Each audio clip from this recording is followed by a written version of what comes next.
ब्रह्मभूत काया होतसे कीर्तनी. तुकोबाला ढकलून जायचं, समाजही ढकलून जायचं महाराज. पण त्या मम्माजी बुवाला म्हटलं खूप आतून कष्ट व्हायचे. तुकोबाबद्दल द्वेष, घृणा आणि तो त्याची वाट पाहत होता. कधी मी तुकोबारायांचा काटा काढतोय, कधी तुकोबारायांचा अशा पद्धतीने चिंतन जो करतोय ते चुकीचं. सज्जनांनो, पण शास्त्र आपल्याला काय सांगते, आपला मानव स्वभाव असा आहे की तो वरती आल्याशिवाय राहत नाही. महाराज, पांडवांचं अहित करण्याचा प्रयत्न दुर्योधनाने काही थोडा केलाय महाराज. भीमदादाला लहानपणी विष पाजलं, नदीमध्ये ढकलून दिले. परिणाम विषाचा बाधा तर भीमदादाला झाला नाही, उलट 10,000 हत्तीचं बळ त्यांना पाताळातून प्राप्त झालंय. काय झालं त्यांचं? लाक्षाग्रहामध्ये पांडवांना जाण्याचा मूर्तिमंत प्रयत्न दुर्योधन, दुःशासन, शकुनी यांनी केले. काय झाले महाराज? काही नाही झालंय. ज्यांच्या पाठीशी श्री परमात्मा आहे, गुरुदेव आहे, त्याला अरण्यातही जाऊ द्या महाराज, त्याला काटा नाही म्हणत. हिंदू द्या कुठेही वनावनामध्ये, त्याची श्रद्धा आहे, काटा नाही होत म्हणून महाराज त्यांना. देवराते दया मागितो, देवराते दया मागितो, देवराते दया मागितो,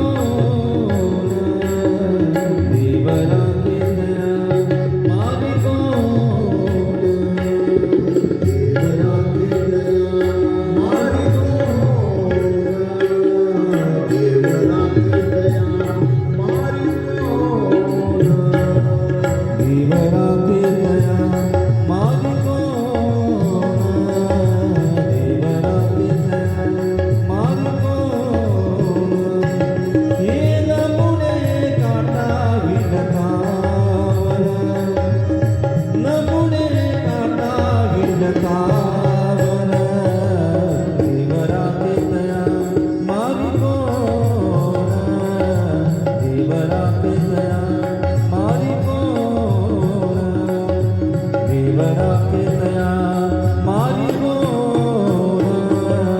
देवराते दया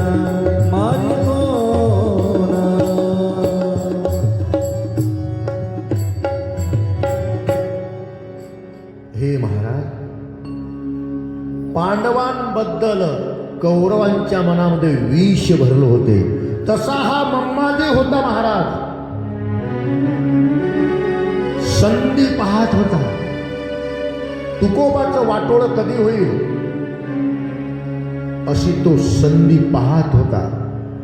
आणि जगद्गुरु तुकोबारायांचं जे मंदिर होतं, भगवान श्री विठ्ठलाचं, रुक्मिणी मातेचं,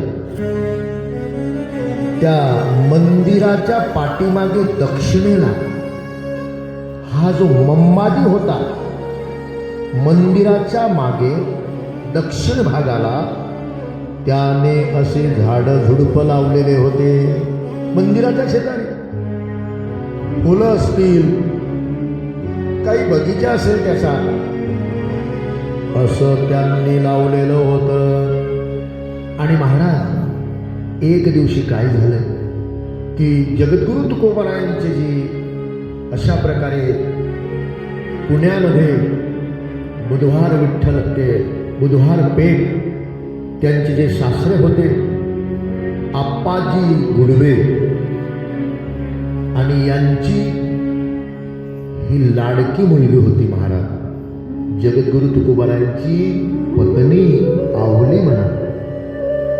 आणि म्हणून माझ्या त्यांचं मुलीवर खूप प्रेम होतं, म्हणून म्हैस आणून दिली होती महाराज. आणि ती म्हैस पानवट्यावरती पाणी पिण्याकरता सोडली.